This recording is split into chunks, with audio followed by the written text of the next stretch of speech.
موضوع الدرس في آداب الإصلاح بين المسلمين، سورة الحجرات، تفسير ابن كثير۔ الحمد لله رب العالمين، والصلاة والسلام على أشرف الأنبياء وسيد المرسلين سيدنا محمد وعلى آله وصحابه أجمعين۔ اللهم صل على سيدنا محمد وعلى آل سيدنا محمد كما صليت على إبراهيم وعلى آل إبراهيم في العالمين إنك حميد مجيد۔ أعوذ بالله من الشيطان الرجيم، بسم الله الرحمن الرحيم۔ وَإِن طَائِفَتَانِ مِنَ الْمُؤْمِنِينَ اقْتَتَلُوا فَأَصْلِحُوا بَيْنَهُمَا فَإِن بَغَتْ إِحْدَاهُمَا عَلَى الْأُخْرَى فَقَاتِلُوا الَّتِي تَبْغِي حَتَّى تَفِيءَ إِلَى أَمْرِ اللَّهِ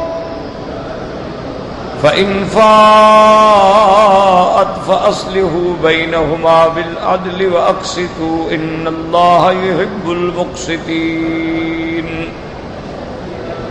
إِنَّمَا الْمُؤْمِنُونَ إِخْوَةٌ فَأَصْلِحُوا بَيْنَ أَخَوَيْكُمْ وَاتَّقُوا اللَّهَ لَعَلَّكُمْ تُرْحَمُونَ۔ قال المؤلف والمفسر رحمه الله تعالى: أدام النفع بعلومه وعلومكم في الدارين آمين، إلى أن قال يقول تعالى آمرا بالإصلاح بين الفئتين الباغيتين بعضهم على بعض۔ اللہ تبارک و تعالیٰ نے ان آیات میں حکم دیا ہے کہ اگر دو جماعتیں آپس میں ایک دوسرے سے الجھ جائیں تو ان میں اصلاح کی کوشش کریں۔ وَإِن طَائِفَتَانِ مِنَ الْمُؤْمِنِينَ اقْتَتَلُوا فَأَصْلِحُوا بَيْنَهُمَا فَسَمَّاهُمْ مُؤْمِنِينَ مَعَ الْاقْتِتَالِ۔ لیکن اللہ تبارک و تعالیٰ نے باوجود دونوں جماعتوں کے آپس میں لڑائی کے دونوں کو مومن قرار دیا ہے، تو اس سے معلوم ہوا کہ گناہ سے آدمی اسلام سے نہیں نکل جاتا۔ کیونکہ یہی مسئلہ ہے جس میں معتزلہ اور خوارج جو ہیں وہ ہمارے خلاف ہیں۔ ان کا مسلک یہ ہے کہ اگر آدمی سے گناہ کبیرہ ہو جائے تو اسلام سے نکل جاتا ہے، لیکن اہل سنت والجماعت کہتی ہیں کہ جتنا بڑا گناہ کیوں نہ ہو جائے وہ اسلام سے نہیں نکلتا۔ اسلام سے نکلنا یہ ہے کہ اگر شرک کرے گا، اگر شرک کے علاوہ باقی کوئی گناہ ہے، گناہ گار ہے، فاسق ہے، فاجر ہے، سزا کا حقدار ہے یا حد کا حقدار ہے، لیکن کافر نہیں ہوتا ہے۔ جیسے اللہ نے فرمایا کہ دونوں باغی ہیں، دونوں لڑ رہے ہیں، لیکن اللہ نے دونوں میں سے کسی کو کافر نہیں فرمایا۔ فرمایا وَإِن طَائِفَتَانِ مِنَ الْمُؤْمِنِينَ اقْتَتَلُوا، اگر دو جماعتیں مومنوں کی لڑ پڑیں۔ وَبِهَذَا اسْتَدَلَّ الْبُخَارِيُّ وَغَيْرُهُ عَلَىٰ أَنَّهُ لَا يَخْرُجُ عَنِ الْإِيمَانِ بِالْمَعْصِيَةِ وَإِنْ عَظُمَتْ۔ اسی طرح امام بخاری رحمۃ اللہ علیہ نے استدلال فرمایا ہے کہ گناہ جتنا بڑا کیوں نہ ہو جائے بندہ اسلام سے نہیں نکل جاتا۔ لا کما یقول الخوارج وانتابع من المعتزلۃ ونحوہم، لیکن خارجی اور معتزلی جو ہیں وہ کہتے ہیں کہ معصیت سے بھی آدمی نعوذ باللہ ایمان سے نکل جاتا ہے۔ وہکذا ثبت فی صحیح البخاری من حدیث حسن عن ابی بکرۃ رضی اللہ تعالی عنہ قال ان رسول اللہ صلی اللہ علیہ وسلم خطب یوما ومعه علی المنبر الحسن بن علی رضی اللہ عنہما۔ ابی بکر رضی اللہ تعالیٰ عنہ روایت فرماتی ہیں کہ حضور صلی اللہ علیہ وسلم خطبہ دے رہے تھے ایک دن، اور آپ کے ساتھ منبر پہ حضرت حسن ابن علی رضی اللہ عنہما بیٹھے تھے۔ فجعل ينظر الیہ مرۃ والى الناس اخرى، میرے محبوب کبھی حضرت حسن کی طرف دیکھتے اور کبھی لوگوں کی طرف دیکھتے۔ وَيَقُولُ، اور اس کے بعد حضور فرمایا ان ابنی ھذا سید، یہ میرا بیٹا جو ہے سردار ہے۔ وَلَعَلَّ اللَّهُ تَعَالَىٰ أَن يُصْلِحَ بِهِ بَيْنَ فِئَتَيْنِ عَظِیمَتَيْنِ مِنَ الْمُسْلِمِینَ، اور مجھے اللہ پہ امید ہے کہ یہ میرا بیٹا جو ہے اصلاح کرے گا دو بڑی جماعتوں میں مسلمانوں کی جو لڑ رہی ہوں گی، ان میں یہ اصلاح کا ذریعہ بنے گا۔ فَكَانَ كَمَا قَالَ، اب مفسر فرماتا ہے کہ جیسے حضور نے ارشاد فرمایا تھا بالکل بے عین ہی اسی طرح ہوا۔ اصلح اللہ تعالی بہ بین اہل الشام و اہل العراق بعد الحروب الطویلۃ والواقعات المحولۃ۔ اللہ تبارک و تعالی نے حضرت حسن رضی اللہ تعالی عنہ کے ذریعے سے وہ جو ایک عظیم جنگ جا رہی تھی اہل شام اور اہل عراق کے درمیان میں، بہت طویل جنگ جس میں بڑے بڑے خطرناک حادثے ہوئے، لیکن حضرت حسن رضی اللہ تعالی عنہ کی وجہ سے اللہ نے صلح کرا دی۔ یہ چونکہ یہ جنگ جو ہے حضرت علی، یاد رکھیں چونکہ حضرت علی رضی اللہ تعالی عنہ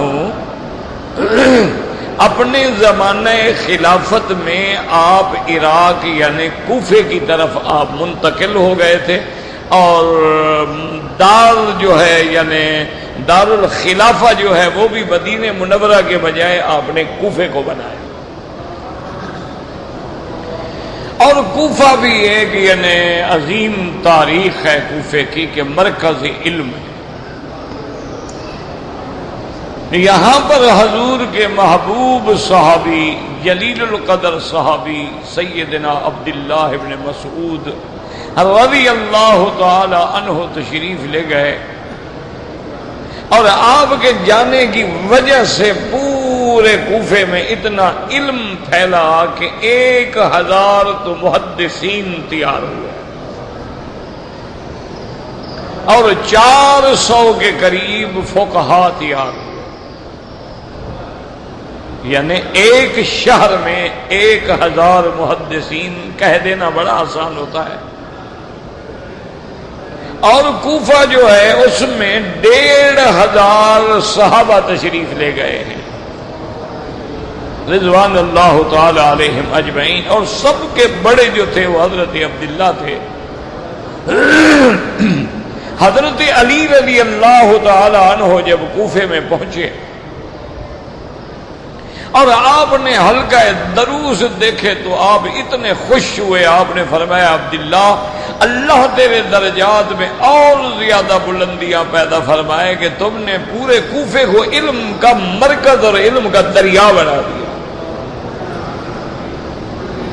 تو یہ حضرت عبداللہ ابن مسعود ہیں، اور یہ اتنا بڑا آدمی ہے کہ حضور صلی اللہ علیہ وسلم کی جوتے مبارک اٹھانے والا، آپ کے وضو کے لیے پانی اٹھانے والا، آپ کے سرانہ اٹھانے والا، آپ کے سامان اٹھانے والا، آپ کی ہر وقت خدمت میں رہنے والا، اور آپ سے دین سیکھنے والا، اور اس مقام پہ پہنچا کہ حضور فرماتے تھے کہ میرا عبداللہ جو فیصلہ کر دے، ما راضی ابھی ام عبد، جس پہ عبداللہ راضی ہو جائے میں بھی راضی، میرا اللہ بھی راضی۔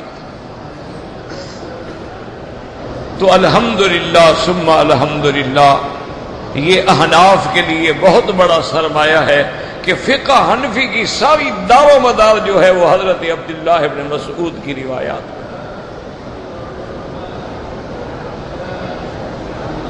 یہ اللہ کے فیصلے ہیں، آپ میں کوئی بھی اس میں دخل نہیں دے سکتا۔ اس دور میں جو ہمارے ملک میں قرآن پڑھا جاتا ہے وہ حضرت عاصم رحمہ اللہ تعالی کی قرات ہے، بروایت حفص ہے، اور حضرت عاصم بھی کوفی، یعنی جس قرات پہ ہم قرآن پڑھ رہے ہیں یہ کوفے کی روایت ہے، اور ہمارے پورے علوم پورے علاقے کے اندر جو فقہ آئی ہے وہ بھی فقہ ابی حنیفہ وہ بھی کوفے سے آئی۔ تو یہ تو اللہ کے فیصلے ہیں نا، اس میں کوئی دخل نہیں دے سکتا۔ اور پھر یہی وجہ تھی الحمدللہ ثم الحمدللہ کہ یہ فقہ اتنا اللہ نے فقہ حنفی کو مقبول بنایا کہ امام مالک جیسا آدمی جو امام دار الہجرت ہے، انہوں نے 60,000 مسئلہ جو ہے فقہ حنفی سے لیا ہے۔ امام مالک خود امام ہے، اور امام شافعی رحمت اللہ علیہ فرماتے ہیں کہ بھی میں تو سینکڑوں اونٹوں کا بوجھ جو ہے علم کی کتابوں کا وہ فقہ حنفی سے لے کے مصر میں پہنچا ہوں، چونکہ آپ تو شاگرد ہیں نا محمد ابن ابی حسن شیبانی کے، اور محمد ابن ابی حسن شیبانی شاگرد ہے امام ابو حنیفہ کا، تو امام شافعی تو شاگردوں کا شاگرد ہوا۔ پھر امام احمد بن حنبل رحمت اللہ علیہ شاگرد ہے امام شافعی کا،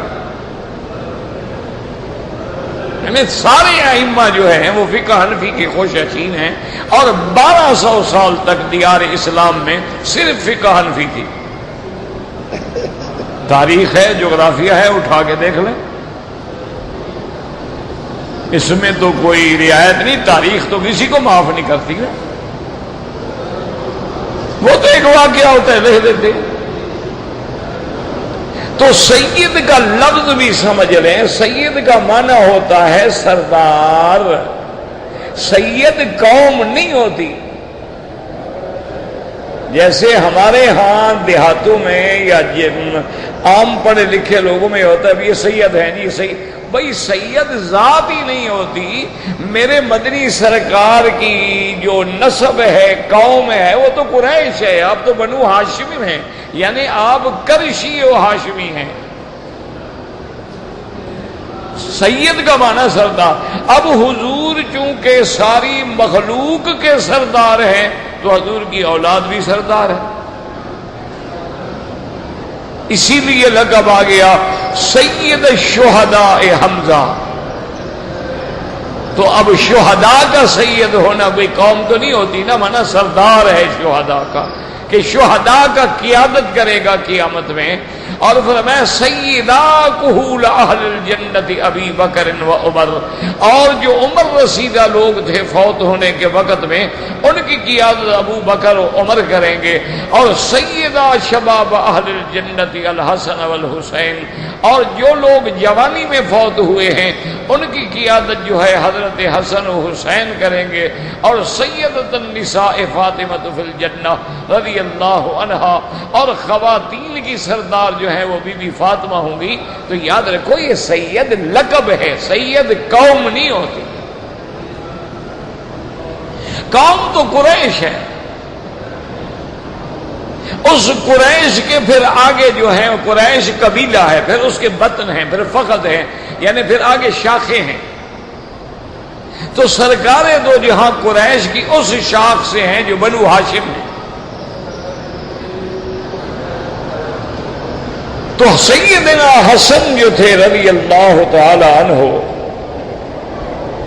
صحیح روایات میں آتا ہے کہ یہ سر سے لے کر ناف تک بالکل تصویر تھے حضرت محمد مصطفیٰ کی،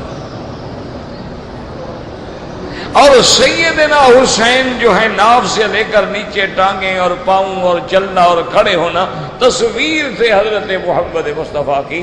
صحابہ کہتے ہیں اگر دونوں بھائی ایسے اکٹھے کھڑے ہو جائیں تو ہم ایسے دیکھتے تھے جیسے محمد مصطفیٰ کی تصویر سامنے آئے، رضی اللہ تعالی عنہما و ارضاہ۔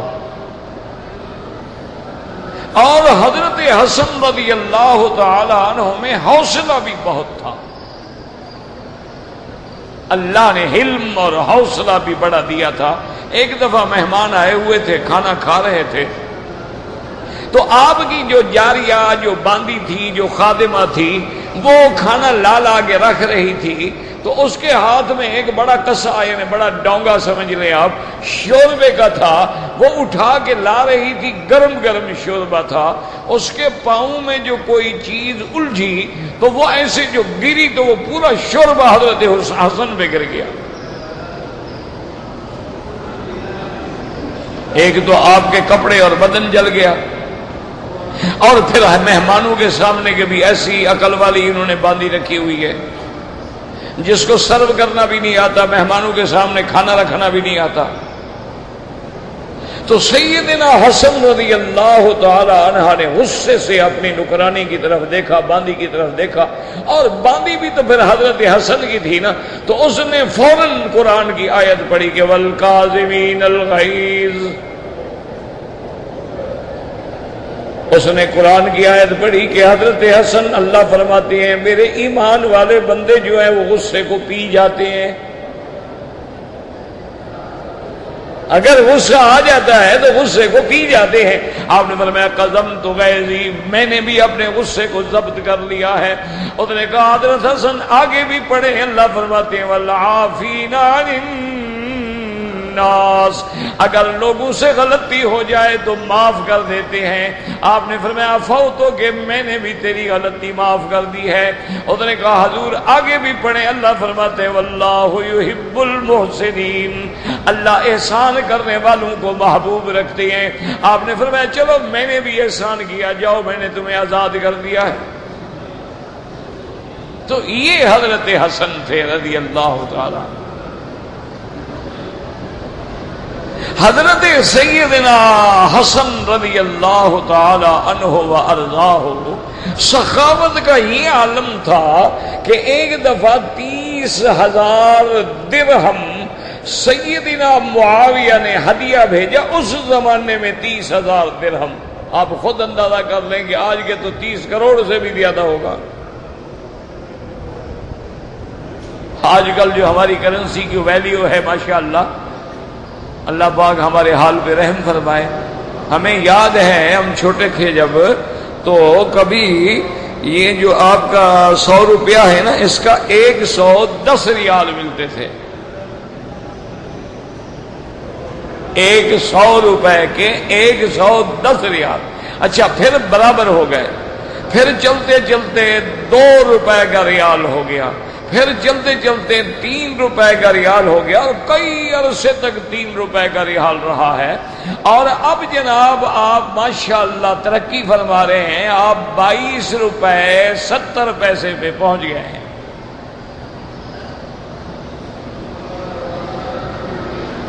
یعنی آپ نے اگر 1 لاکھ ریال قرضہ دینا تھا تو پہلے آپ صرف 3 لاکھ روپے دیتے، اب انشاءاللہ 25 لاکھ روپے دیں گے تو 1 لاکھ قرضہ اترے گا. تو گھر بیٹھے بیٹھے قرضہ جو ہے آپ کا اربوں بڑھ جاتا ہے.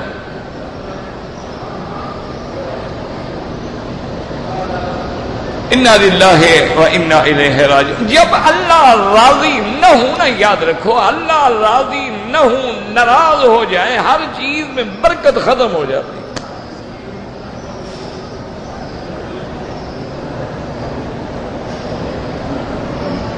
اور اس طرف ہمارا خیال ہی نہیں ہے. ہم یہ کر لیں گے اور ہم یہ کر لیں گے اور ہم یہ تم الٹے لٹک جاؤ. جب تک رب راضی نہیں ہوگا تم سے عذاب نہیں ٹل سکتا. تم نے فحاشی کی انتہا کر دی ہے، تم نے عریانی اور بے حیائی کو عام کر دیا ہے، تم نے اللہ کے دین کو رسوا کر دیا ہے، اور ہر دین والا تمہاری نظروں میں مشکوک بن چکا ہے، اور ہر قرآن پڑھنے والا اور ہر دین پڑھنے پڑھانے والا جو ہے وہ تمہاری نظروں میں سب سے بڑا خطرناک ہے. اور جو ڈانس کرنے والے، ناچنے والے، کھیلنے والے وہ تمہارے نزدیک ہیرو ہیں، تو پھر تم پر رحمت ہوگی اللہ کی. ٹھیک ہے تیار ہو جاؤ، اللہ کے عذاب کے کوڑے برس رہے ہیں.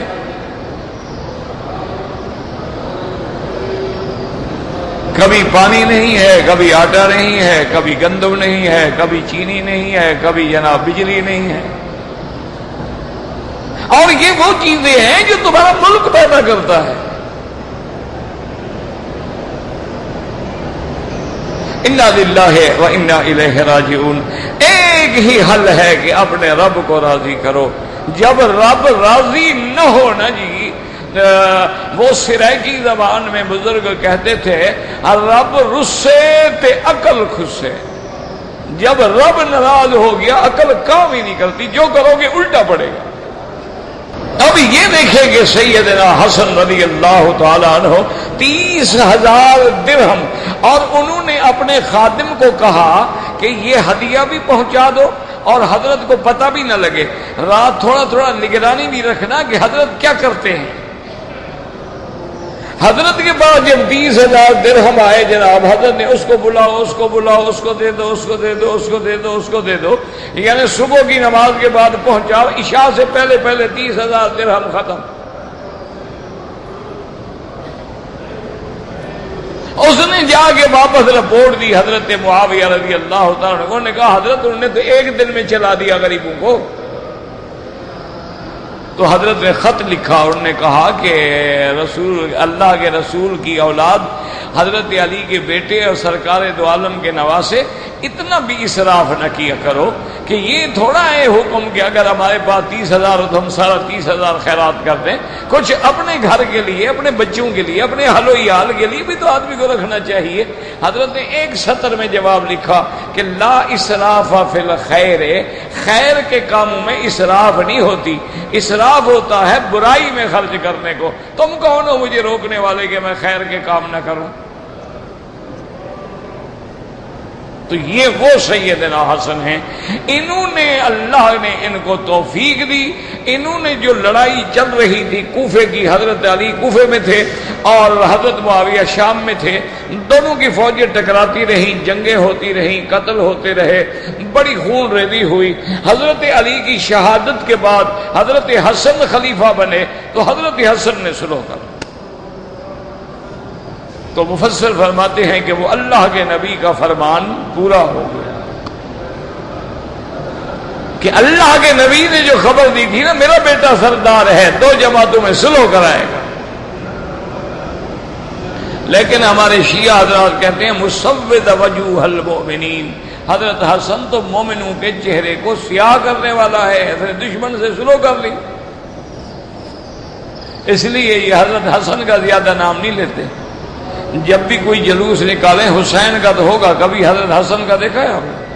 تو کیا حضرت حسن بی بی فاطمہ کی اولاد نہیں ہے، حضرت علی کی اولاد نہیں ہے؟ ان سے غصہ ہے نا کہ سلو کر دی تھی نا انہوں نے۔ انا للہ و انا الیہ راجعون، اور کیا کہہ سکتے ہیں، یہی کہہ سکتے ہیں۔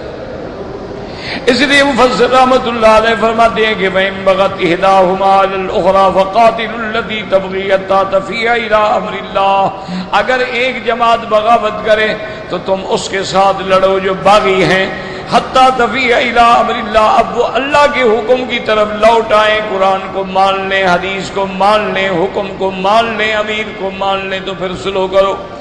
فرماتے ہیں حتیٰ ترجع الی امر اللہ ورسولہ وتسمع للحق وتطیعہ، اللہ کے رسول کی طرف لوٹنے کا معنی کیا ہے کہ اللہ کے رسول کا حکم سنیں اور حق کی اطاعت کریں، کما ثبت فی الصحیح عن انس رضی اللہ تعالی عنہ ان رسول اللہ صلی اللہ علیہ وسلم قال انصر اخاک ظالما او مظلوما، قلت یا رسول اللہ هذا نصرته مظلوما فكيف انصره ظالما، فقال تمنعه من الظلم فذاك نصرك اياه۔ اس حدیث میں حضرت انس رضی اللہ تعالیٰ عنہ سے روایت ہے جو صحیح حدیث مبارک ہے، میرے مدنی محبوب نے فرمایا انصر اخاک ظالما او مظلوما، تم اپنے بھائی کی ہر حال میں مدد کرو چاہے ظالم ہو یا مظلوم ہو۔ صحابہ نے کہا یا رسول اللہ مظلوم کی مدد تو سمجھ آتی ہے لیکن ظالم کی مدد کیسے کریں؟ آپ نے فرمایا یہ بھی تو مدد ہے کہ اس کو ظلم سے روک دو، ظلم نہ کرنے دو، یہ بھی تو اس کی مدد ہے نا کہ اگر وہ ظلم کرنا چاہتا ہے اس کے ہاتھ پکڑ کے اس کو ظلم کرنے سے روکو، یہ بھی بھائی کیوں اگر وہ ظلم کرے گا تو پھر دوسرا جواب دے گا تو بات بڑھتی چلی جائے گی۔ یعنی مومن بھائی ایک دوسرے کی ہر حال میں مدد کریں، اگر مظلوم ہے تو اس کی اعانت کریں، اگر ظالم ہے تو اس کے ہاتھ کو پکڑ لیں، اس کو ظلم کرنے سے روک دیں۔ وقال الامام احمد حدثنا عارم قال حدثنا معتمر قال سمعت يحدث ان انس رضی اللہ تعالی عنہ قال قیل للنبی صلی اللہ علیہ وسلم لو اتیت عبد اللہ بن ابی فانطلق الیہ النبی صلی اللہ علیہ وسلم وذاکب حمارا وانطلق المسلمون يمشون ويرض النصبخ فلما ان ترك النبي صلى الله عليه وسلم اليه قال اليك عني فوالله لقد آذاني ريح حمارك. فقال رجل من الانصار والله لحمار رسول الله صلى الله عليه وسلم آتي وريحا منك. قال وغضب لعبد الله رجال من قومه فغضب لكل واحد منهما أصابه. قال وكان بينهم ضرب بالجريد والأيدي والنعال فبلغنا أنه أنزلت فيهم وإن طائفتان من المؤمنين اقتتلوا فأصلحوا بينهما. رواه البخاری في الصلح عن مسدد مسلم المغادي عن محمد بن عبد الأعلى كلاهما عن المعتمر بن سلیمان عن أبيه به نحوه. اب اس روایت میں امام احمد رحمۃ اللہ علیہ روایت فرماتے ہیں، حضرت انس رضی اللہ تعالیٰ عنہ سے روایت ہے کہ حضور کی خدمت میں صحابہ نے کہا کہ حضور آپ عبداللہ ابن ابی کے پاس جا کے اس کو دعوت دیں، سمجھائیں، شاید وہ صحیح معنی میں مسلمان ہو جائے۔ عبداللہ ابن ابی جو ہے یہ منافقوں کا سردار ہے۔ عبداللہ ابن ابی حضور پاک کے آنے سے پہلے اس کو امید تھی کہ مدینے والے مجھے اپنا سردار بنا لیں گے، لیکن جب حضور صلی اللہ علیہ وسلم تشریف لے آئے، آپ کا سورج چمکا تو سارے دیے جلنے والے بجھ گئے، تو اس کی سرداری بھی خطرے میں پڑ گئی، ختم ہو گئی۔ حضور صلی اللہ علیہ وسلم وَرَكِبَ حِمَارًا، حضور پاک گدھے پہ سوار ہوئے، وَانْطَلَقَ الْمُسْلِمُونَ يَمْشُونَ، اور حضور کے صحابہ بھی آپ کے ساتھ روانہ ہوئے۔ تو یاد رکھو کہ حمار پر یعنی گدھے پہ سواری کرنا جو ہے یہ بھی سنت ہے، حضور صلی اللہ علیہ وسلم نے سواری فرمائی ہے۔ اسی لیے بعض شیعہ جو ہیں جب ان کے سامنے اس واقعے کو پیش کیا جاتا ہے کہ حضرت ابو بکر رضی اللہ تعالی عنہ نے ہجرت والی رات اپنے کندھے پہ بٹھا کے رحمت للعالمین کو غار ثور پہ پہنچایا، یہ کہہ دینا تو آسان ہے نا، ابھی آپ چلے جائیں نا، مکہ میں ہیں نا، کوئی دور تو نہیں ہے نا، غار ثور پہ ذرا چڑھ کے دیکھیں اور پھر اندازہ فرمائیں کہ ابو بکر رضی اللہ تعالی عنہ کا کمال کہ کیسے وہ حضور پاک کو کندھے پہ بٹھا کے پہاڑ پہ چڑھ گیا۔ اچھا اب تو پھر بھی کوئی نہ کوئی راستے ہیں، اس وقت تو راستے بھی نہیں تھے۔ اسی لیے حضرت علی سے کسی نے پوچھا تھا نا کہ صحابہ میں سب سے بہادر کون ہے، تو آپ نے فرمایا ابو بکر ہے۔ انہوں نے کہا حضرت آپ سے بھی بہادر، کہا ہاں مجھ سے بھی بہادر ہے، حضور نے میری کمر پہ قدم رکھا تو میں نے کہا قط یا رسول اللہ، بس میں نہیں برداشت کر سکتا۔ یہ اس کی بہادری ہے کہ حضور کو کندھے پہ بٹھا کے پہاڑ پہ چڑھ گیا۔ تو جب یہ واقعات آتے ہیں تو جن کے دلوں میں بغض بھرا ہوا ہے نا ابو بکر سے، اللہ معاف فرمائے، تو وہ کہہ دیتے ہیں کہ جی اگر حضور نے ابو بکر کے کندھے پہ سواری کی ہے تو کون سی بڑی بات ہے، حضور تو گدھے پر بھی سوار ہوئے ہیں۔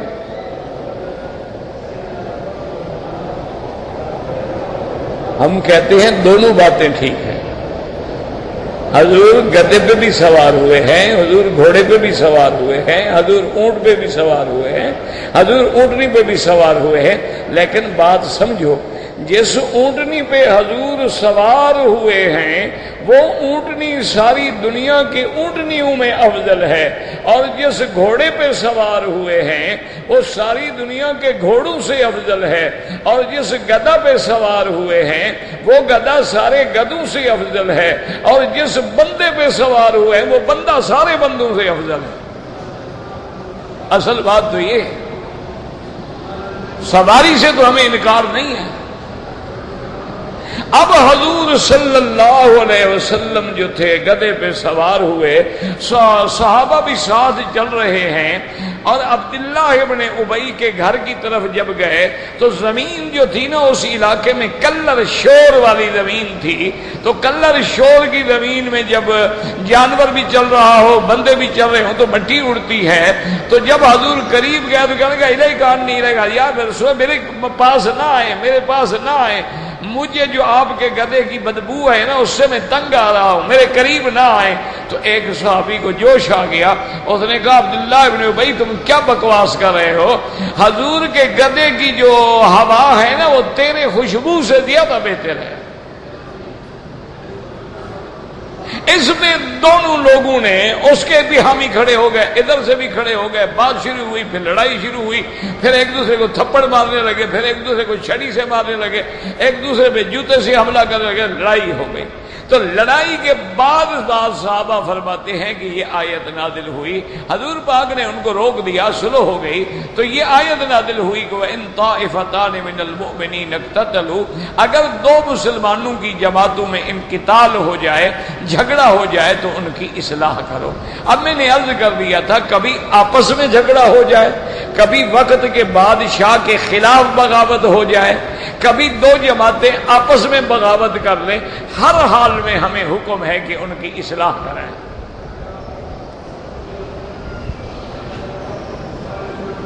وذكر سعيد بن جبير ان الاوس والخزرج كان بينهما قتال بالسيف والنعال، قبیلہ اوس اور خزرج کے درمیان میں لڑائی ہوئی، اور وہ لڑائی بھی ایک دوسرے کو چھڑیوں سے اور جوتوں سے مارنے لگے۔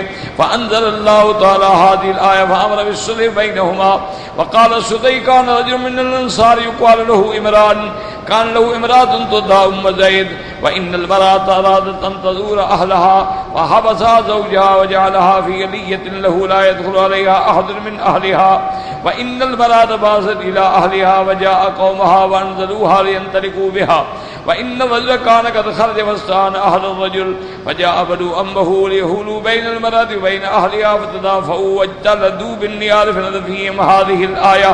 حضرت سدی فرماتی ہیں کہ ایک انصاری نوجوان تھا جس کا نام عمران تھا، اس نے اپنی بیوی سے، اس کی بیوی جس کو ام زید کہتے ہیں، اس کی بیوی نے کہا کہ مجھے اجازت دو کہ میں اپنے والدین کو، اپنے خاندان کو ملاؤں، لیکن اس نے اجازت نہ دی اور اپنے گھر کے اوپر جو کمرہ تھا اس میں بٹھا کے اس کو بند کر دیا۔ تو اب اس عورت نے اپنے رشتہ داروں کو پیغام بھیجا کہ میں تو قید ہو گئی ہوں، مجھے میرے خامد نے قید میں رکھا ہوا ہے، اجازت نہیں دیتا۔ اس کا خامد والے آئے تاکہ اس عورت کو لے جائیں، اور اس نے کہا کہ میں اجازت نہیں دیتا۔ اس کے قوم نے آ کے اس کو اوپر سے اتارا، اس پہ لڑائی شروع ہوئی، مرد کے بھی رشتہ دار آ گئے، عورت کے بھی رشتہ دار آ گئے، ایک دوسرے میں لڑائی ہوئی۔ تو فیہم انزلت، یہ آیت نازل ہوئی کہ اگر مسلمانوں میں جھگڑا ہو تو ان کے درمیان میں صلح کرا دی جائے۔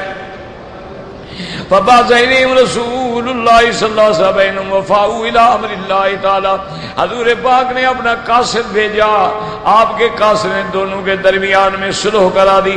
وقوله عز وجل فإن فاءت فأصلحوا بينهما بالعدل وأقسطوا إن الله يحب المقسطين، أي اعدلوا بينهما فيما كان صاف بعضهم لبعض بالقسط والعدل۔ اب اللہ فرماتے ہیں کہ اگر وہ واپس آ جائیں، یعنی وہ باغی جماعت ہتھیار ڈال لے، اب عدل کے ساتھ، انصاف کے ساتھ صلح کراؤ، انصاف کرو۔ اللہ تبارک و تعالی عدل کرنے والوں کو پسند فرماتے ہیں، یعنی اگر ایک دوسرے کا نقصان ہوا ہے تو عدل کے ساتھ ایک دوسرے کو ادا کریں، ان کے جھگڑے بھی ختم کریں اور نقصان کی ادائیگی بھی کروا دیں۔ قال ابن ابي حاتم حدثنا ابو زرعه قال حدثنا محمد بن ابي بكر المقدمي قال حدثنا عبد الاعلى عن امام الزهري عن سعيد بن المسيب ان عبد الله بن عمرو رضي الله عنهما قال ان رسول الله صلى الله عليه وسلم قال ان المقسطين في الدنيا على منابر من لؤلؤ بين يدي الرحمن عز وجل ما اقسطوا في الدنيا۔ اس حدیث پاک میں آتا ہے، حضرت عبداللہ ابن عمرو رضی اللہ عنہما روایت فرماتے ہیں کہ میرے آقا نے رحمت دو عالم نے فرمایا، عدل کرنے والے، انصاف کرنے والے حاکم ہے، سردار ہے، لیکن عدل کرتا ہے، قیامت والے دن اللہ تبارک و تعالیٰ ان کو موتیوں کے بنے ہوئے ممبر پہ بیٹھے ہوں گے، اپنے رب کے دربار کے اندر حاضر ہوں گے۔ ورواہ النسائی محمد بن سنان العالی به وعلى اسناد جید قوی رجال علی شرط الصحیح، یعنی یہ سند بہتر ہے، اس کے رجال صحیح ہیں۔ وحدثنا محمد بن عبد الله بن يزيد قال حدثنا سفيان بن عيينة بن دينار بن عمرو بن اوس بن عبد الله بن عمرو رضي الله عنهما عن النبي صلى الله عليه وسلم قال المقسطون عند الله تعالى يوم القيامة منابر من أولئك من العرش الذين يعدلون في حكم وأهليهم ما ولوا۔ اللہ تبارک و تعالیٰ کے نبی نے فرمایا کہ انصاف کرنے والے قیامت والے دن عرش کے دائیں جانب میں نور کے منبروں پہ بیٹھے ہوں گے. یہ وہ لوگ ہوں گے الذین یعدلون فی حکمہم، یہ جب فیصلہ کرتے تھے تو عدل کرتے تھے اپنے لوگوں کے درمیان بھی، اپنے اہل کے درمیان بھی، اور جہاں جہاں ان کو حکومت ملی، اقتدار ملا تو انہوں نے عدل کیا. اب اللہ فرمایا مسلم النساء من السبیان من به وقول تعالی انما المؤمنون اخوۃ. اللہ نے فرمایا تمام مومن جو ہیں وہ بھائی ہیں. کیا معنی اخوۃ فی الدین؟ دین کے بھائی ہیں. کما قال رسول اللہ صلی اللہ علیہ وسلم المسلم اخو المسلم لا یظلمہ ولا یسلمہ. آپ نے فرمایا مسلمان کا بھائی ہے، نہ تو وہ خود ظلم کرتا ہے اور نہ اپنے بھائی کو کسی دوسرے کے حوالے کرتا ہے کہ اس پہ ظلم ہو. وفی صحیح اللہ فی اولد ما کان فی اون اخیہ. صحیح حدیث میں آتا ہے کہ جب بندہ اپنے کسی بھائی کی مدد کے لیے بھاگ دوڑ کرتا ہے تو اللہ اس کی مدد فرماتے ہیں. وفی صحیح ہے اذا المسلم لاخیہ بظاہر الغیب قال الملک آمین ولک بمثلہ. اس حدیث میں آتا ہے کہ جب کوئی بندہ اپنے کسی عزیز رشتہ دار کسی دوست کے لیے وہ موجود بھی نہ ہو تو دعا کر رہا ہوتا ہے، اللہ کے فرشتے کہتے ہیں مولا اس کی دعا جو ہے قبول فرما لے. والاحادیث فی ھذا کثیرۃ وفی صحیح. مفسر فرماتے ہیں اس بارے میں بہت ساری احادیث ہیں، اور صحیح حدیث میں آپ نے فرمایا مثل المؤمنین فی توادہم وتراحمہم وتواصلہم کمثل الجسد الواحد. حضور پاک نے فرمایا مومنوں کی مثال ایسی ہے محبت میں، مودت میں، رحم میں، جیسے ایک جسد ہو. جیسے بندے کے جسد میں اگر پاؤں میں بھی کانٹا لگ جائے تو سارے بدن میں بخار ہوتا ہے. مسلمان بھی جہاں ہو مشرق و مغرب میں اگر اس کو تکلیف پہنچے تو سارا عالم اسلام جو ہے مبتلا ہو جاتا ہے پریشانی میں. آپ نے اذا اشتقى من اذن تداعى له سائر الجسد بالحمى والسهر وفي السيئات المؤمن للمؤمن كالبنيان يشد بعضه بعضا شبك بين اصابعه. حضور نے فرمایا مومن ایک دوسرے کے لیے ایسے ہیں جیسے دیوار کا سہارا ہوتا ہے، جیسے اینٹ نے اینٹ کو پکڑا ہوا ہوتا ہے، اور آپ نے اپنے ہاتھوں کی انگلیوں کو انگلیوں میں ڈال کے بھی دکھلایا کہ مومن ایک ہیں. وقال احمد بن الحجاج قال حدثنا عبد الله قال اخبرنا مسلم ثابت قال حدثني ابي حاتم قال سمعت سعد بن سعد الساعدي رضي الله عنه يحدث عن رسول الله قال ان المؤمن من اهل الايمان بمنزلة الراس من الجسد يعلم المؤمن لأهل الایمان كما يعلم الجسد لما في الراس. اس حدیث میں میرے مدنی پاک نے فرمایا کہ مومن اہل ایمان میں اس کی مثال ایسی ہے جیسے بندے کا سر ہوتا ہے. اگر سر میں تکلیف ہو تو سارے بدن کو تکلیف ہوتی ہے، اگر کسی جگہ بھی مومن کو تکلیف ہو تو سارے اہل ایمان کو تکلیف ہوتی ہے. یہ ایمان کی صفتیں ہیں. تفرد به احمد الآباد باسناده وقوله تعالی فاصلحوا بین اخویکم یعنی الفئتین المقتتلتین. اگر دو جماعتیں لڑ رہی ہیں تو بھائی ہیں ان کی صلح کراؤ. واتقوا اللہ، ہر حال میں اللہ سے ڈرو. فی جمیع امورکم لعلکم ترحمون وہذا تحقیق من تعالی الرحمت من اتقاہ لعلکم. لیکن جب اللہ کی طرف سے ہو تو حقیقت ہوتی ہے کہ اللہ یقیناً تم پہ رحم فرمائیں گے. اللہم ارحمنا، اللہم استرنا، اللہم الف بین قلوبنا واصلح ذات بیننا واہدنا سبل السلام.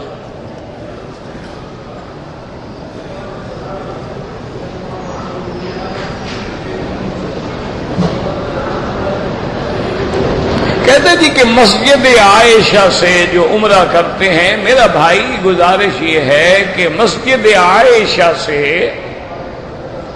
عمرے کرنے میں تو کسی کا بھی اختلاف نہیں ہے. بات سمجھیں، فرق صرف اتنا ہے کہ امام احمد ابن حنبل رحمۃ اللہ علیہ فرماتے ہیں کہ اگر کسی مجبوری کی بنا پہ عمرہ نہیں کر سکا تھا تو مسجد عائشہ سے کر لے. یعنی وہ یہ نہیں کہتے کہ یہاں سے عمرہ نہیں ہوتا، وہ کہتے ہیں کہ بلا وجہ نہ کرے. اگر کوئی عذر ہے، ایک جیسے بی بی عائشہ عمرہ نہ کر سکیں اور انہوں نے حضور سے عرض کیا کہ یا رسول اللہ سب بیویوں نے عمرہ بھی کیا حج بھی کیا، میں نے حج تو کر لیا لیکن عمرہ نہیں ہوا تھا. انہوں نے فرمایا جا کے مسجد عائشہ سے عمرہ کر. اس حدیث کو سامنے رکھ کر وہ یہ فرماتے ہیں کہ اگر کسی کا عذر ہے تو کر سکتا، اگر عذر نہ ہو تو بلا وجہ نہ کرے. لیکن امام ابو حنیفہ فرماتے ہیں کہ بھی چلو بی بی عائشہ کو عذر تو حیض کی وجہ سے ایک دفعہ تھا نا، وہ تو جب تک زندہ رہی مکے آتی رہی تو اسی جگہ سے پھر عمرہ کرتی رہی، پھر تو کوئی عذر نہیں تھا. اور عبداللہ ابن زبیر نے یہاں سے عمرہ کیا ہے، ان کو بھی کوئی عذر نہیں تھا. عبداللہ ابن عمر رضی اللہ تعالیٰ عنہما نے یہاں سے عمرہ کیا ہے، ان کو بھی کوئی عذر نہیں تھا. حضور صلی اللہ علیہ وسلم نے جیرانہ سے عمرہ فرمایا ہے تو یہ تو ایک قاعدہ ہے کہ آپ ہل سے عمرہ کر سکتے ہیں، نفلی عبادت ہے. اور نفلی عبادت میں یہ ہوتا ہے کہ اگر اس عبادت کا اصل قرآن حدیث اجماع میں موجود ہے تو پھر وہ بدعت نہیں ہوتی. ایک بات یاد رکھ، بدعت تب ہے جس کا اصل نہ ہو. کیا معنی؟ مثلا ہمارے ہاں میلاد مناتے ہیں، اب میلاد کا اصل نہیں ہے، نہ قرآن میں نہ حدیث میں نہ صحابہ میں نہ اجماع میں نہ خلفائے راشدین میں نہ حضرت ابو بکر عمر عثمان علی حسن حسین اہل بیت کسی نے بھی زندگی میں نہیں منایا، تو اصل نہیں ہے. 600 سال کے بعد حضور کے زمانے سے مصر میں ایک بادشاہ تھا مظفر، اس نے اس بدعت کو ایجاد کیا. اب لوگوں کے اندر ایک شور ہو گیا، جو کرے گا وہ سنی ہے، جو نہ کرے وہابی ہے. اب لوگوں کی تو ایک عادت ہے نا، وہاں قرآن حدیث کون دیکھتا ہے؟ وہاں تو بس ایک نعرہ ہے نماز پڑھو نہ پڑھو، 12 ربیع الاول منا لو، 11ویں شریف کا دودھ تقسیم کر لو، محرم کے 10 دن 4 پائی الٹی کر کے کالے کپڑے پہن لو، بس جنت کے دروازے کھل گئے. اور پھر خود کسی بھی خود بیان کرتے ہیں کہ حضرت حسین کا سر سجدے میں شہید ہوا، یعنی آپ نے نماز اس وقت بھی نہیں چھوڑی اور یہ بدبخت جلوس نکال رہے ہیں نماز ختم. جب آدمی اپنی نفی خود کر رہا ہو. اچھا ادھر کہیں گے کہ جی محرم میں شادی کرنا یہ تو یزیدیوں کا کام ہے نا، حسین کی موت میں تو یزیدی خوش ہوتے ہیں. ادھر کہتے ہیں کربلا میں علی اکبر کی شادی ہوئی. کوئی ایک جھوٹ تو بولو نا. اگر حضرت علی اکبر کی شادی ہے تو پھر تو شادی کرنا محرم میں سنت ہو گیا، پھر ظلم کیسے ہوا؟ یہی ہم کہتے ہیں کہ خدا کے لیے جھوٹ نہ بولو. اگر تم میلاد مناتے ہو، میلاد کا کیا معنی؟ جس دن سرکار دو عالم پیدا ہوئے. اگر میلاد مناتے ہو تو پھر نور کا انکار کرو. نور کی پیدائش کا تمہیں کیسے پتا ہے کہ نور کب پیدا ہوا؟ اور اگر نور کا اقرار کرتے ہو تو پھر میلاد کا انکار کرو. دو باتیں تو نہیں چل سکتی نا. اگر حضور پیدا ہوئے تو مانا ابن عبداللہ ہے، حضور پیدا ہوئے تو مانا آمنہ کا لال ہے، حضور پیدا ہوئے تو مانا عبد المطلب کا پوتا ہے، حضور پیدا ہوئے تو مانا ابو طالب کا بھتیجا ہے، حضور پیدا ہوئے تو مانا حضرت خدیجہ کا شوہر ہے. پھر نور تو نہ ہوا.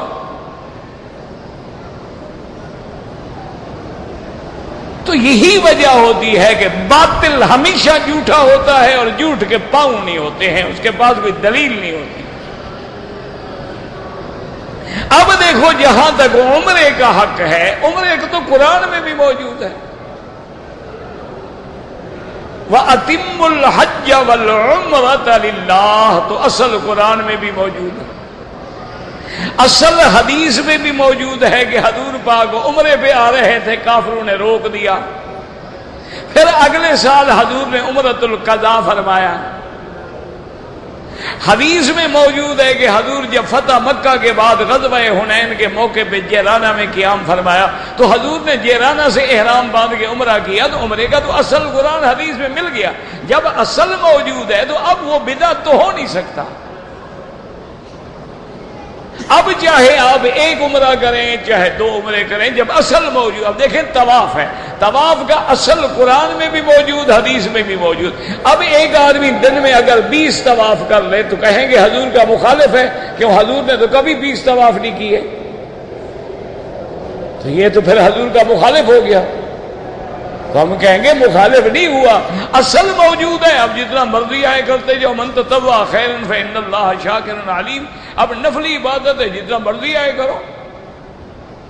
اسی لیے یاد رکھیں کہ اس عمرے میں جھگڑا نہیں ہے، باقی مسئلہ یہ ہے کہ آپ اپنے ملک سے جو احرام باندھ کے آتے ہیں وہ میقات کا عمرہ ہے، آپ مدینے سے جب احرام باندھ کے آتے ہیں وہ میقات کا عمرہ ہے، مسجد عائشہ سے یا جیرانہ سے یہ ہل کا عمرہ ہے، یہ میقات نہیں ہے، یہ تو ہل ہے۔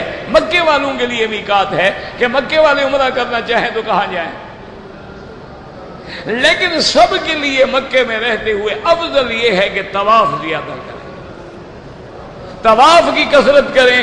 حتیٰ کہ علماء نے یوں بھی سمجھایا ہے کہ اگر آج کل عمرہ کرنے میں تیرے 3 گھنٹے لگ جاتے ہیں تو 3 گھنٹے طواف کرتے رہو تو زیادہ ثواب۔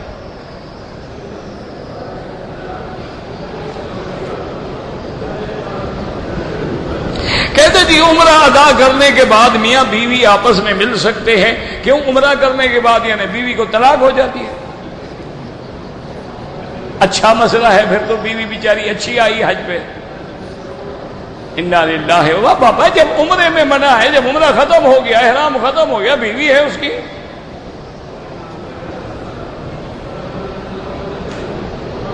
ایک آدمی اگر بیوی کا دودھ پی لے اچھی بات ہے، پیتا رہے، کیا فرق پڑتا ہے؟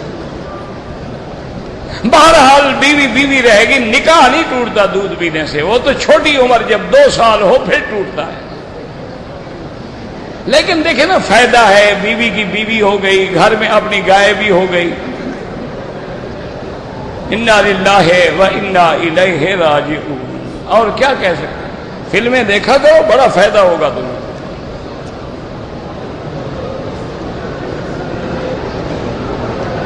میں مکے کی زیارت کے لیے گیا تھا کہ مسجد عائشہ سے عمرہ کر لوں گا، دم پڑ گئی، میقات سے گزر گئے۔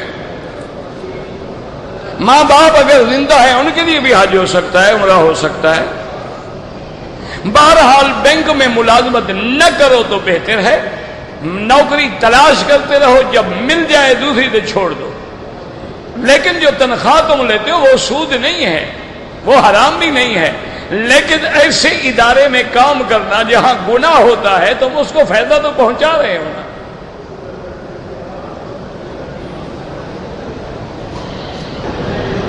اگر ایک آدمی نے یہاں ریال لیے اور آج کا جو ریٹ ہے اس کے مطابق وہاں ہمیں روپے دے دیے جائز ہے، لیکن آج کے ریٹ کے مطابق فرق نہیں کرو گے۔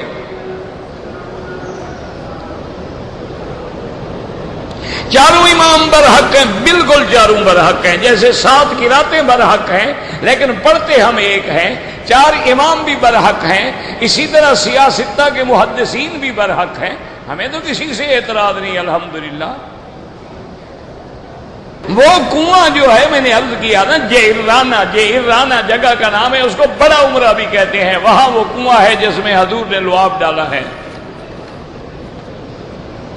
کہتے جی کہ قرآن میں آیت آتی ہے کہ وَلَقَدْ يَسَّرْنَا الْقُرْآنَ لِلذِّكْرِ، کہ ہم نے قرآن کو آسان کر دیا، لِلذِّكْر ہے آگے نا، آگے پوری آیت پڑھو نا، یہ نہیں کہ آسان کر دیا کہ تم قرآن سے تفسیر لکھو اور مسائل استنباط کرو، نصیحت پکڑنے کے لیے، عبرت پکڑنے کے لیے آسان کر دیا، قرآن کو یاد کرنے کے لیے آسان کر دیا، لیکن قرآن کے احکام سمجھنے کے لیے تو بڑے بڑے علماء کی ضرورت ہے۔ یہ تھوڑا ہے کہ ہر آدمی جو ہے مفسر بن جائے، پھر وہی ہوگا نا جیسے سر سید نے تفسیر لکھی، علامہ مشرقی نے تفسیر لکھی، اور بڑے بڑے لوگوں نے تفسیریں لکھی، اور ایسی گمراہی کی، اللہ معاف کرے کہ بندہ اسلام سے نکل جائے۔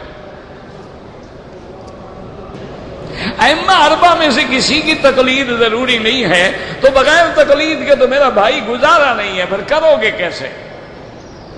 اگر بخاری شریف کی حدیث پہ عمل کرو گے تو امام بخاری کی تقلید تو ہو گئی، کسی نہ کسی کی تو تقلید کرو گے۔ 5 وقت جب مسجد میں نماز پڑھو گے کسی امام کی تقلید تو کرو گے۔ جب تک وہ رکوع میں نہ جائے کھڑے ہو نا، جائے تو جاؤ گے نا، اسی کا نام تو تقلید ہے۔ اور یہ پوچھا بھی نہیں آپ نے کیوں رکوع میں جا رہے ہو، میں تو ابھی کھڑا ہوں، تو بغیر پوچھے اس کی اتباع کرنا، یہی تو تقلید ہوتی ہے۔ اور تقلید کیا ہوتی ہے؟ تقلید کے بغیر تو گزارا نہیں ہے۔ جب چھوٹا ہوتا ہے آدمی تو ابا ابا اما اما ان کی تقلید کرتا ہے، پھر سکول میں آ جاتا ہے، پھر عالم بن جاتا ہے، پھر فقہ کی تقلید۔ تقلید کے بغیر تو حل ہی کوئی نہیں ہے۔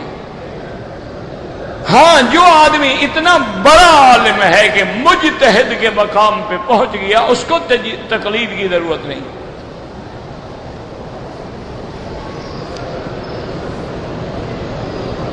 حج یا عمرے پہ جب ہم آئے ہیں، بیت اللہ پہ جب نظر پڑے تو کون سی دعا مانگے؟ جو چاہو مانگو، دعا منظور ہوگی۔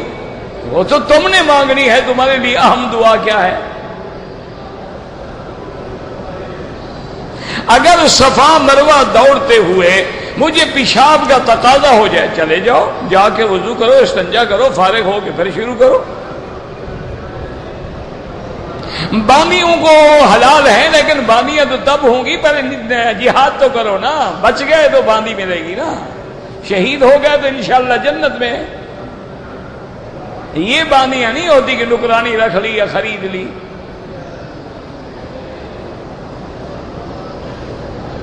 اگر عمرہ دوبارہ کریں گے تو ہر حال میں سر منڈانا پڑے گا، بال ہوں یا بال نہ ہوں۔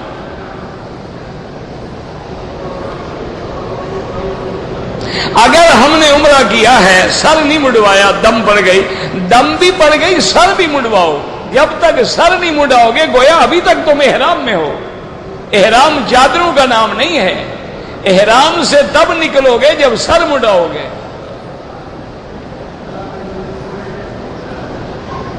حیات النبی کیا ہے؟ تمام انبیاء اپنے قبروں میں زندہ ہیں، یہی حیات النبی ہے۔ جیسے شہداء زندہ ہیں، انبیاء کی شان تو اور زیادہ بلند ہے۔ نہیں مانتا کوئی نہ مانے، لوگ خدا کو نہیں مانتے، ہم نے کیا کر لیا ہے؟ لوگ نبی کو نہیں مانتے، ہم نے کیا بگاڑ لیا ہے؟ لوگ صحابہ کو نہیں مانتے، لوگ اہل بیت کو نہیں مانتے، لوگ ائمہ اربعہ کو نہیں مانتے، تو نہ مانے، ان کی مرضی ہے، اللہ ہدایت ہے۔ سرکار دو عالم کے روضہ مبارک پہ جب جائیں، سب سے پہلے مسجد نبوی میں پہلے غسل کر کے خوشبو لگا کے ادب سے جا کے 2 رکعت پڑھیں، پھر درود شریف پڑھتے ہوئے ادب سے چلتے ہوئے سرکار دو جہاں کے سامنے مواجہ شریف میں آئیں، نہ جالی سے لگ جائیں، نہ دور کھڑے ہوں، نہ چیخیں، نہ بالکل آواز، درمیانی آواز میں الصلاۃ والسلام علیک یا رسول اللہ، الصلاۃ والسلام علیک یا حبیب اللہ، الصلاۃ والسلام علیک یا خیر خلق اللہ، جو بھی یاد ہو آپ کو۔ اس کے بعد حضرت ابو بکر، پھر حضرت عمر، پھر کعبے کی طرف رخ کر کے دعا اللہ سے مانگے۔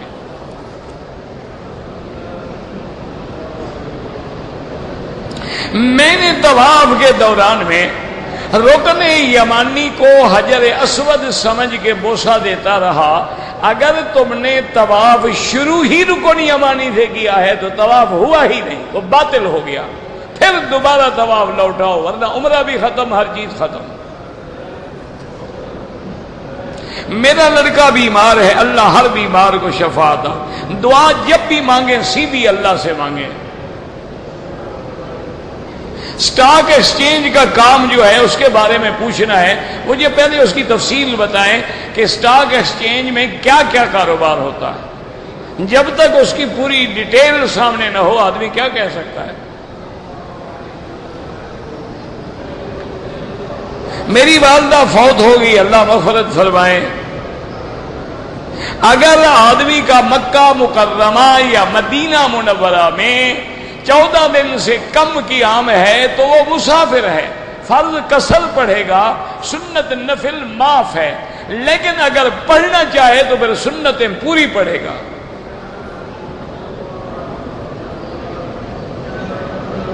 کہتے تھے کہ اگر رش زیادہ ہو تو ملتزم کی دعا سامنے کھڑے ہو جائیں، دور دعا مانگ لے وہاں سے بس۔ صفا مروہ دوڑتے ہوئے کندھا نہیں نکالا جاتا، کندھا صرف نکالا جاتا ہے طواف کے پہلے 3 چکروں میں۔ لوگ تو ماشاءاللہ گھر سے نکال کے آ جاتے ہیں نا، نمازیں بھی مکروہ اور ہر چیز مکروہ۔ میں ترجمہ تفسیر کے ساتھ قرآن پڑھنا چاہتا ہوں، کسی عالم سے پڑھیں۔ میرے دل و دماغ میں شیطان وسوسے ڈالتا ہے، آخری صورتیں پڑھ کے صبح و شام ہر نماز کے بعد دم کیا کریں، قل اعوذ برب الفلق، قل اعوذ برب الناس۔ ایک آدمی نے اگر چوتھے حصے سے تھوڑے بال کاٹے ہیں تو دم پڑ گئی۔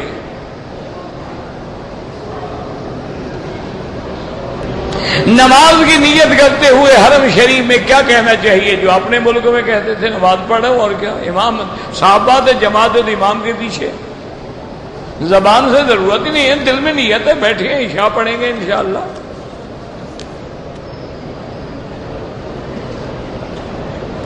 اگر عمرہ کرتے ہوئے ہمیں طواف کی دعائیں یاد نہیں ہیں، بڑی اچھی بات ہے کہ نہ یاد ہوں۔ طواف میں یہ جو دعائیں پڑھتے ہیں تو بدعت ہے۔ طواف میں تو وہ دعا پڑھو جو حضور نے پڑھی ہے، سبحان اللہ والحمد للہ لا الہ الا اللہ اللہ اکبر، اور اس کے بعد جو تمہیں یاد ہے، درود شریف، کلمہ شریف، جو بھی تمہیں یاد ہے۔ یہ ہر چکر کی جو دعائیں ہیں یہ تو علماء نے اس لیے لکھی تھیں کہ لوگ گپے لگاتے رہیں گے، چلو ان کو کسی کام میں تو لگا دو۔ میرا بیٹا ہے، تکلیف ہے، اللہ شفا عطا فرمائے، باقی دم شم کسی بزرگ سے کروایا کرو، میں تو ایک گناہ گار طالب العلم ہوں۔